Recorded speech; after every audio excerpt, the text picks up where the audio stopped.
Good morning प्यारे विद्यार्थियों। आज हम लोग एक नए लेसन जिसका नाम है प्राकृतिक प्रदेश एवं जनजीवन, उसमें हम लोग आज मरुस्थल का अध्ययन करेंगे।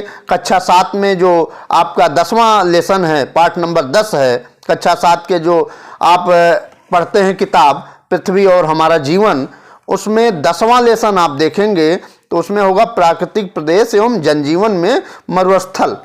तो आज हम लोग मरुस्थल पढ़ेंगे बच्चों। मरुस्थल किसे कहते हैं बच्चों?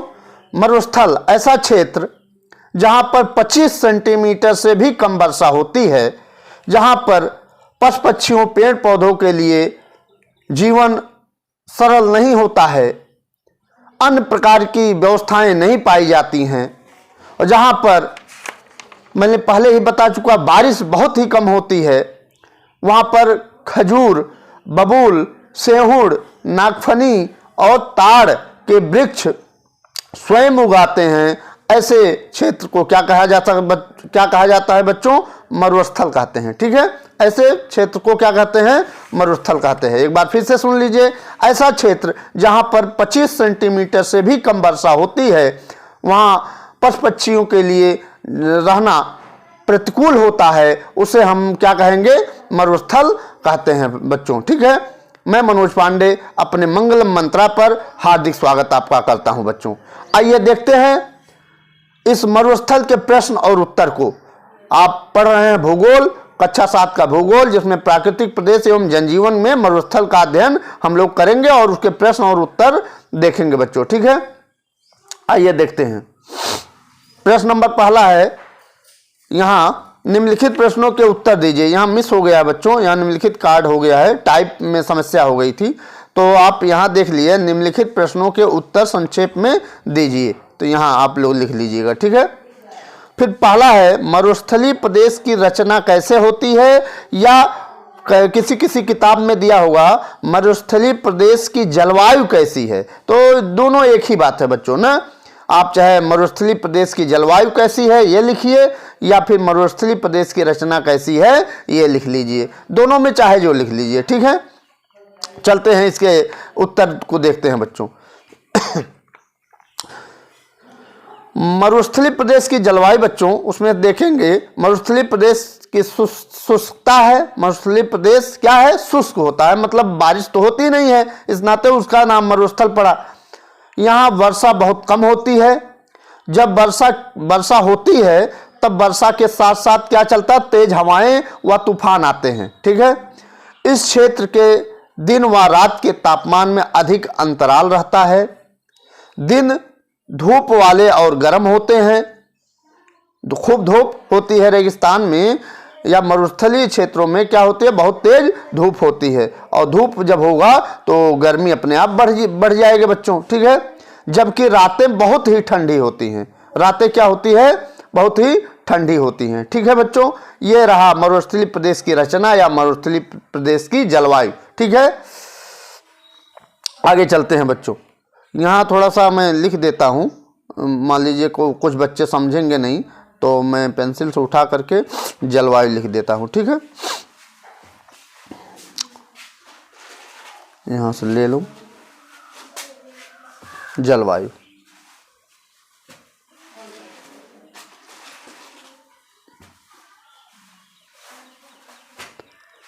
जलवायु, तो यहाँ से ये आप लिख करके मरुस्थलीय प्रदेश की जलवायु कैसी है या मरुस्थलीय प्रदेश की रचना कैसी है, तो ये दोनों में से एक कोई लिख लीजिए। ठीक है, आगे चलते हैं बच्चों।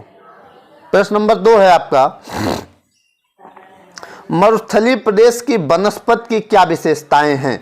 मरुस्थलीय प्रदेश की वनस्पति की क्या विशेषताएं हैं?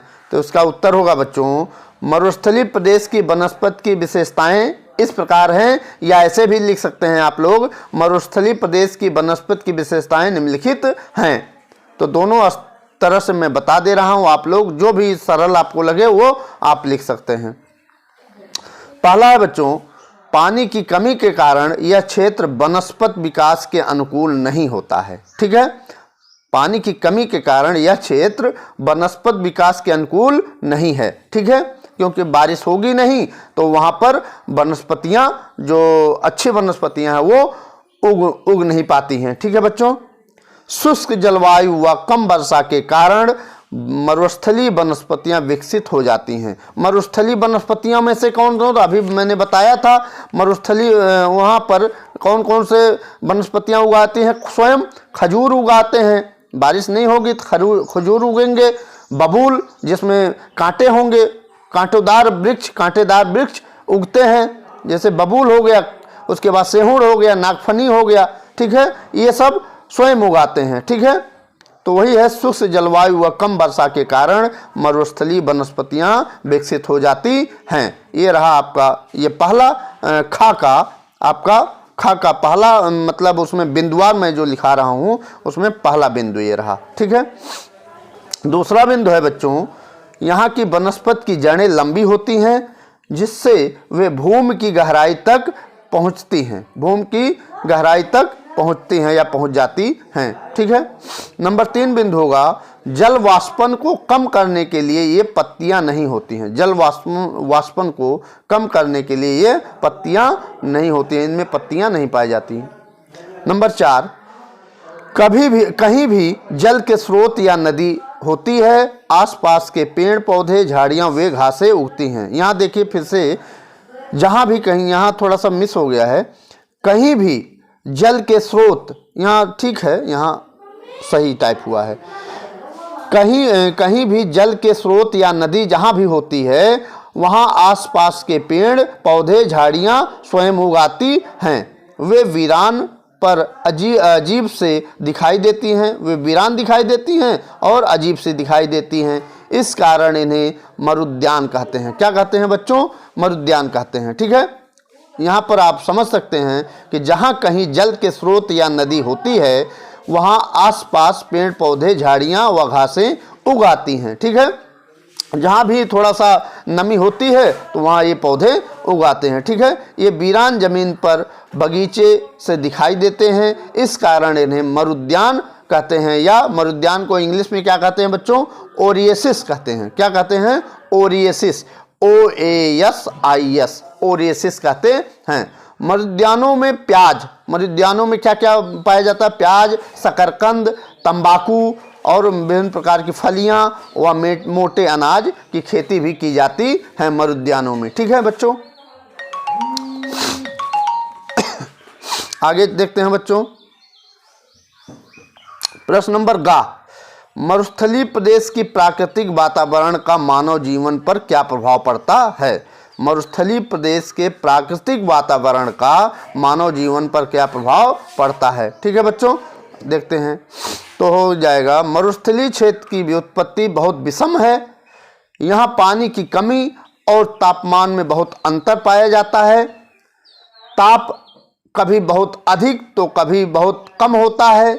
इन सब कारणों से यहाँ जनसंख्या बहुत कम है और बस्तियाँ बहुत दूर दूर बसी हैं। ठीक है, यहाँ रह रही आदिवासी जातियों में अरब के बद्दू और कालाहारी के बुशमैन, ये कालाहारी क्षेत्र कहाँ है? अफ्रीका में है। ठीक है, कालाहारी के बुशमैन आदिवासी प्रमुख हैं। कालाहारी के बुशमैन पूरी तरह से शिकार पर खड़े होकर या निर्भर रहते हैं और अपना जीवन गुजारते हैं। ठीक है, ये रहा प्रश्न नंबर 3 का आंसर। ठीक है बच्चों, आइए चौथे का आंसर देख लेते हैं।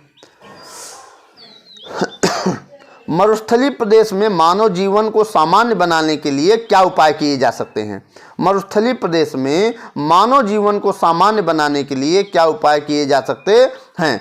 तो उत्तर होगा बच्चों, मरुस्थलीय प्रदेश में मानव जीवन को सामान्य बनाने के लिए निम्नलिखित उपाय किए जा सकते हैं। नंबर 1 होगा, नदियाँ नहरें निकालकर कई स्थानों में सिंचाई की सुविधा होनी चाहिए।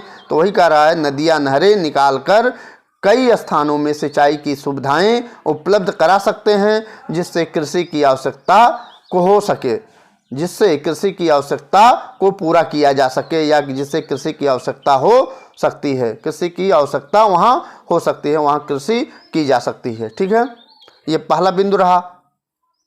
दूसरा बिंदु होगा बच्चों, मलबे और रेल मलबे और रेल मार्गों का विकास करके जनजीवन को सामान्य बनाया जा सकता है। मलबे और रेल मार्गों का विकास करके जनजीवन को सामान्य बनाया जा सकता है। आने जाने के लिए अगर सड़कें होंगी, विभिन्न प्रकार के रेल मार्ग होंगे, पटरियां बिछाई जाएंगी, तो वहाँ आने जाने में सुलभता रहेगी और वहाँ अन्य चीज़ें उपलब्ध हो सकती हैं, मानव जीवन रहने के लिए भी हो सकता है। नंबर 3 होगा, खनन और उद्योग धंधों को भी जनजीवन सामान्य बनाया जा सकता है। खनन और उद्योग धंधों को भी, या ऐसे भी लिख सकते हैं, खनन और उद्योग धंधे से जनजीवन क्या हो सकता है? जनजीवन सामान्य बनाया जा सकता है। ठीक है बच्चों, ये रहा आपका 3 बिंदु। ये आपको यही 3 बिंदु आपको लिखने हैं प्रश्न नंबर घ में। ठीक है, आगे चलते हैं बच्चों। फिर है सही जोड़े बनाइए। क्या है? सही जोड़े बनाना है बच्चों। ठीक है, तो आइए देख लेते हैं बच्चों सही जोड़े। यहाँ से पेंसिल ले लेते हैं, यहाँ से पेंसिल ले लिए और यहाँ से मैं पेंसिल ले करके यहाँ से रेड ले लेता हूँ। चलिए मिलाते हैं, हरा से मिलाते हैं। ठीक है, तो सहारा कहाँ है बच्चों? अफ्रीका में है। सहारा मरुस्थल कहाँ है? ये अफ्रीका में है। ठीक है, सहारा मरुस्थल अफ्रीका में है। ठीक है, या नीला लेते हैं बच्चों। ठीक है, 1 मिनट रुक जाओ, ये नहीं ठीक है, नीला लेते हैं। चलिए, सहारा मरुस्थल कहाँ है बच्चों? यहाँ नहीं आ रहा, अफ्रीका में है। ठीक, और फिर सहारा मरुस्थल कहाँ है? अफ्रीका में हो गया। फिर विक्टोरिया कहाँ है? विक्टोरिया ऑस्ट्रेलिया में है। विक्टोरिया मरुस्थल ऑस्ट्रेलिया में है। ठीक है, तो यहाँ से मिला दीजिए, ऑस्ट्रेलिया में। ठीक है, एरिजोना कहाँ है? एरिजोना उत्तरी अमेरिका में है। एरिजोना कहाँ है? उत्तरी अमेरिका है बच्चों। ठीक है, फिर थार मरुस्थल एशिया में, भारत में है। ठीक है, थार मरुस्थल कहाँ है? भारत में है, तो यहाँ एशिया में ही भारत है। ठीक है, तो आपका थार मरुस्थल एशिया में है। ठीक है, और एशिया में कहाँ पूछा जाए तो भारत में। ठीक है, आटाकामा कहाँ है? तो दक्षिणी अमेरिका में है। ठीक, आटाकामा कहाँ है? दक्षिणी अमेरिका में। ठीक है बच्चों, तो आप देख सकते हैं कि सहारा मरुस्थल अफ्रीका में है, विक्टोरिया ऑस्ट्रेलिया में है, एरिजोना उत्तरी अमेरिका में है, थार मरुस्थल एशिया में है और अटाकामा मरुस्थल दक्षिणी अमेरिका में है। ठीक है, तो ये रहा आपका जो आप पढ़ रहे थे। सॉरी, यहाँ थोड़ा सा फिर से हो गया, मिटा देते हैं इसको। यहाँ फिर से चला गया था, उससे नहीं मतलब है। ठीक है, हाँ, ये सर रहा आपका जो मिला दिए हैं। फिर से देख लीजिए, जो मान लीजिए थोड़ा सा यहाँ सहारा मरुस्थल कहाँ है? अफ्रीका में है, अफ्रीका से मिला लीजिए। विक्टोरिया मरुस्थल कहाँ है? ऑस्ट्रेलिया में है, ऑस्ट्रेलिया से मिला लीजिए। एरिजोना कहाँ है? एरिजोना मरुस्थल उत्तरी अमेरिका में है और थार मरुस्थल एशिया में है। और अटाकामा कहाँ है? ये दक्षिणी अमेरिका में है। अटाकामा कहाँ है? दक्षिणी अमेरिका में है। ठीक है बच्चों, ठीक, चलते हैं। फिर कुछ चीज़ें जान लीजिए बच्चों, कुछ चीज़ें आपको जानने के लिए अच्छी बात है। मरुस्थल में पाए जाने वाले बालू के टीलों को बालुका स्तूप कहते हैं। जी हाँ बच्चों, मरुस्थल में पाए जाने वाले बालू के टीलों को क्या कहा जाता है? बालुका स्तूप कहते हैं। ठीक है, ये टीले हवा के साथ साथ एक स्थान से दूसरे स्थान पर स्थानांतरित होते रहते हैं। ठीक है, ये जान गए। बालुका स्तूप किसे कहते हैं ये जान गए। और दूसरा चीज़ जानिए, मरुस्थलीय क्षेत्रों में घरों की दीवारें कैसी होती हैं? मोटी होती हैं। मरुस्थलीय क्षेत्रों में घरों की दीवारें जो होती हैं क्या होती हैं? मोटी होती हैं। मोटी बनाने से क्या मतलब होता है बच्चों? घर की दीवारें यदि मोटी रहेंगी उसमें गर्मी का प्रभाव बहुत ही कम होता है। गर्मी का प्रभाव बहुत ही कम होता है, अर्थात मोटी दीवारों की घरों में जब मोटी दीवारें रहेंगी तो वहाँ ठंडा मौसम रहेगा, वो घर ठंडा रहेगा। ठीक है, ये चीज़ें जान गए। ये आपको बताने के लिए बहुत अच्छी चीज़ थी जो आपको मैंने बताया। आपको मुझे विश्वास है कि आपको ये लेसन अच्छा लगा होगा और इससे बनने वाले क्वेश्चन भी आपसे हो सकता है पूछे जाएं। ये सही जोड़े मिलाइए, ये हो सकता है पूछे जाएं, जहां मैंने आपको मिला करके बता भी दिया है। यहाँ सही जोड़े बनाइए, ये हो सकता है इसमें से एक आध क्वेश्चन आपसे पूछ लिए जाएं। ठीक है बच्चों, तो ये रहा आपका प्रश्न और उत्तर। विश्वास है कि आपको अच्छा लगा होगा। आप पढ़ रहे थे प्राकृतिक प्रदेश एवं जनजीवन में मरुस्थल का अध्ययन कर रहे थे, उसके प्रश्न और उत्तर को देखा। अब नेक्स्ट जो अंतिम लेसन होगा, अंतिम लेसन आपका इसके बाद जो वीडियो आपको जारी होगी उसमें अंतिम लेसन होगा इस कक्षा 7 का जो भूगोल है, हम पृथ्वी और हमारा जीवन है, उसका पाठ नंबर 11 जो होगा उसमें प्राकृतिक प्रदेश एवं मानव जीवन में टैंगा और टुंड्रा प्रदेश का हम लोग अध्ययन करेंगे इसके बाद, और वही लास्ट लेसन होगा, अंतिम लेसन होगा। तो एक लेसन बचा हुआ है, उसको आजकल में हम करवा देंगे बच्चों। ठीक है, यह वीडियो देखने के लिए बहुत बहुत धन्यवाद। आपका दिन शुभ हो, मंगलमय हो।